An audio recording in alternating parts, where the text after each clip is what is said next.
everyone, I'm Derek Shaky with the Collector Car Network, and I am coming to you from the Electrify Expo in Phoenix, part of the event's multi-city tour around the United States. So there are all sorts of electric vehicles, trucks, SUVs, motorcycles, e-bikes, e-scooters, e-skateboards, electric everything. There's even solar power companies out here. So electric everything, you want to find it, it's here. This is the largest EV festival in North America. And with that in mind, I am with a very special person. This is the man behind Electrify Expo. I am with BJ Birtwell. Thank you for joining me, BJ. You're welcome. Good. Thank you for having me. Yeah, no problem. No problem. So I know from doing my research that you have a lot of experience in the automotive sector that doesn't necessarily have to do with EVs. So can you just give us a little bit of your history with cars in general, like what you were into before you got into EVs? Well, I wasn't into cars until I started answering phones for Meguiar's. Meguiar's is a car care company. I bet your audience is pretty familiar with the Meguiar's brand. They make cleaners, polishes, and waxes, and my job was to answer the phone and help people understand how to remove a scratch, how to take care of oxidation, and how to shine up. You know, in many cases it was a 55 Chevy or it was a 65 Mustang, because a lot of the guys that were buying Meguiar's at that time had these beautiful, muscle cars or classic cars, and I kind of got bit by the bug of, hey, what's this car thing all about? And I really enjoyed it. And from there, I just started to get more interested in, okay, well, what makes people, want to buy these types of products and drive these types of cars? And that got me more involved in marketing. And then all of a sudden, I was running a marketing department at Meguiar's, helping them reposition themselves to more of a youth and multicultural audience.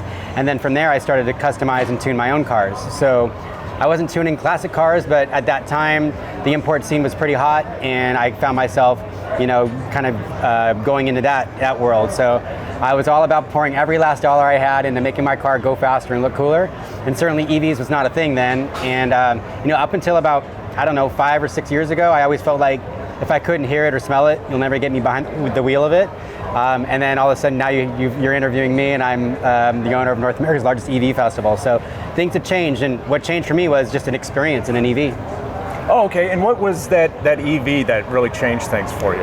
Well, back then, it was pretty much a one-horse race, and Tesla pretty much had all the kind of the most popular products on the road. Chevy had theirs and Nissan had theirs, but Tesla it was hot and still is hot today. So I had find myself in a Tesla Model S, and I wasn't going by a Tesla store to go drive one. I was just walking by, and the guy kind of grabbed me. I was wearing some car stuff, and he's like, "Hey, come on in here." And I'm like, "Nah, man. I'm not into EVs. Go do your thing, but it's not for me." And he's like, "Let me take you for a spin." I'm like, I had nothing to do, so got in it. He slammed that accelerator to the floor, and I was like, okay, this isn't what I thought.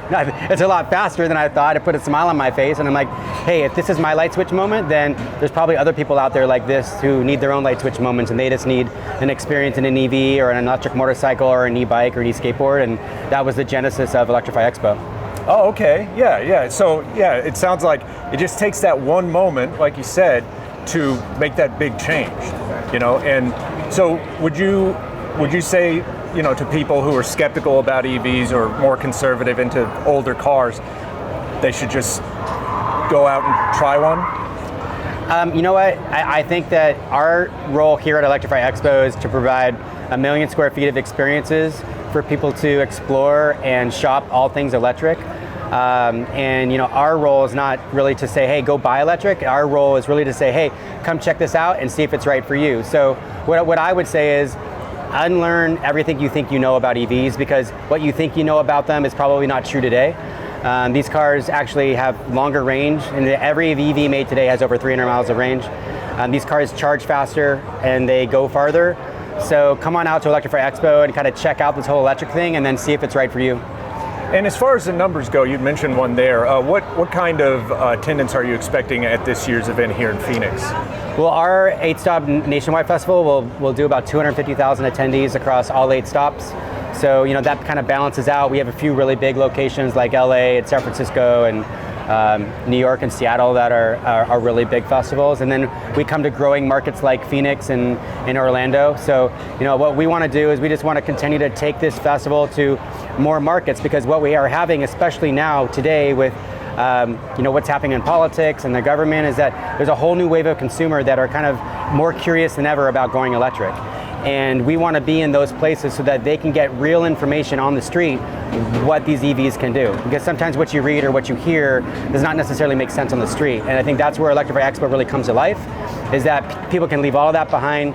They can come into the festival, go into the Tesla booth or the Ford booth or the Toyota booth or Lucid or all these other brands, and then get behind the wheel of these things and see if it's a vehicle that makes sense for their lives. And as far as people that have come to the event, let's say a first-time person that's attended, what is like the most common feedback you get from people like that about this event? I never thought these cars were this cheap, or they could go this far, or they were this fast. It's usually something experiential, and it usually has to do with, oh, well, I read this, but then I experienced this. And so, we're kind of we're the litmus test of really all things electric, because people get to shop everything out here, and they can comparison shop all in one place.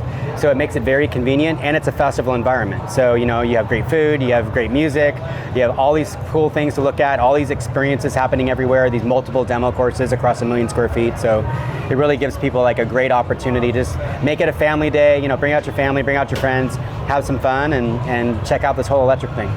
And that family angle has had me thinking today.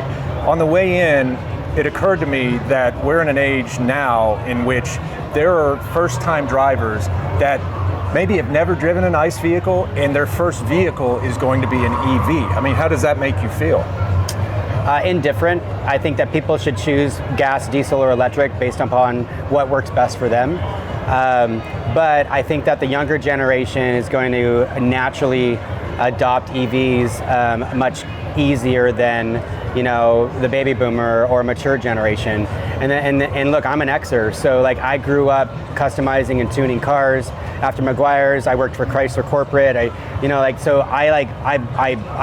breathed and bled gasoline forever, and so I had my mind made up about EVs before I even drove one. And I think that a lot of people my age and older probably are in the same boat, and especially people who are auto enthusiasts, they're going to identify with what I said. If you can't hear it, you can't smell it, you're never going to get me behind the wheel of it. So I think that there's going to gradually be some adoption from there, but I think the best way for that to happen is to bring those people out to a place like Electrify Expo, for them to kind of leave what they thought they knew about EVs behind and come on in here and just have a good time and see how it goes. Oh yeah, that makes sense. And since you had that initial moment where you kind of turned the corner on it, after that, this festival, if I remember correctly, you've been running this since 2021.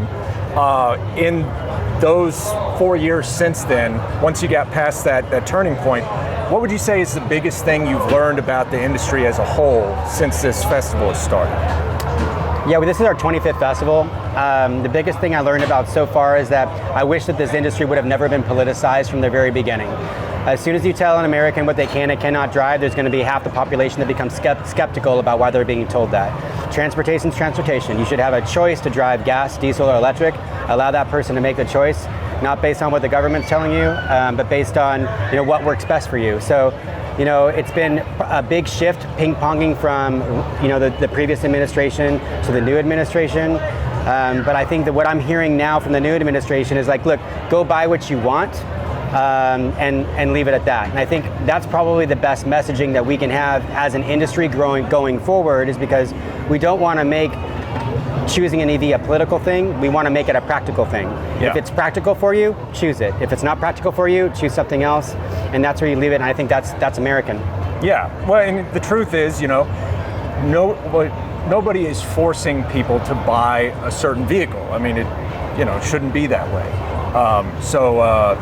There are a lot of options out there, and even more as time goes on. So that's good, because if people do want to get into an EV, they have their choices. Well, there are more options than there ever has been. So you come to a place like this, you can choose from pickup trucks to 3-row SUVs to sports cars to passenger cars to motorcycles. So it's not like it was 5 years ago when there wasn't really a really strong offering of all these different product categories. So now that there is, and there's more options for people, I think that the practicality of going electric is closer, And now what we just have to do is kind of re-educate people that it's not, especially if you own a home, you have a gas station at home. You fill up every night. I have a fully electric 3-row SUV. It cost me $8 to fill up my full-size SUV, and I charge at home. So for people who have the luxury of charging at home, like, it's a no-brainer that you should have an electric vehicle at home. And then as EV infrastructure continues to kind of roll out, I think that for people who are in a situation where they're in a townhome or a condo and they can't charge at home, then the infrastructure will be there for you. But I think it just needs to be a practical choice by every person on what they choose based on what's important to them. Yeah, and you raise a good point there, because in certain use cases it's not the most practical or doable. But for people that have that in place, they can choose an EV, and there's a lot of options. It's not practical for everybody.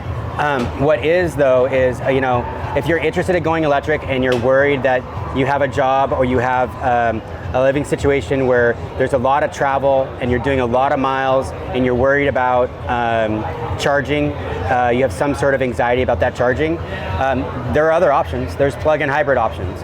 And plug-in hybrid options are super popular right now because it gives people the idea, okay, I plug in and I get 100 miles on electric, but I also have a gas tank in the back just in case. And I think that is a great gateway into adopting like this whole idea of going electric and getting comfortable with it.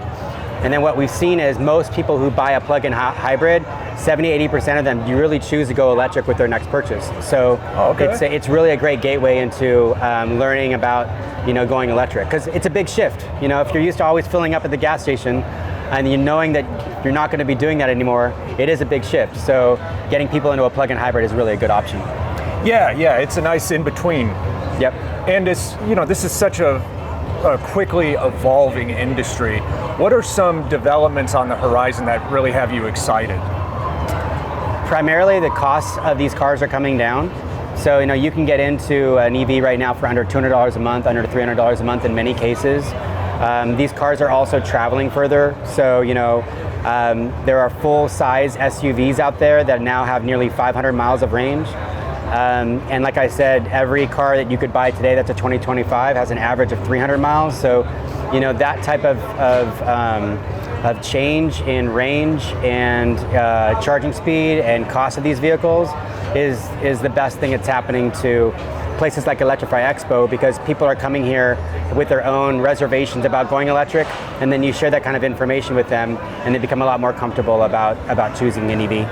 Oh, okay. Yeah. I mean, I think a lot of people, they have their reservations. They might not know really anything about them, but they come to a place like Electrify Expo and they can see it from so many different angles. And I understand you all have the reality check section as well, just to debunk certain myths and misunderstandings.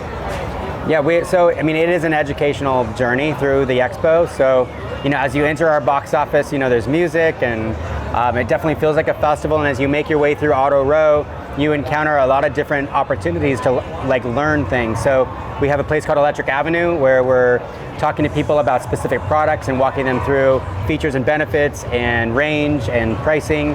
And then you get into EV Reality Check, which is what you were talking about. And that whole zone is dedicated to just helping people debunk myths that they think are true.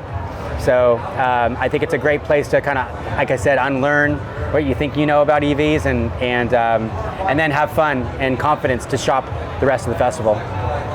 Okay, well, thank you very much, BJ. This has been enlightening to me, and I'm sure to people out there, so thank you again. Okay. You're welcome. Yep, thank you for having me. You got it. And thank you all for watching. Hey guys, thanks so much for watching our video. Be sure to hit that like and subscribe button. And remember, comment down below your thoughts. If you want to collect a car of your own, check out our website at classiccars.com, which is our online marketplace with over 30,000 listings live on the site. Also, be sure to check out our sister website, Auto Hunter, which is our 7-day online auction. Thanks again, guys, and we'll see you guys in the next video.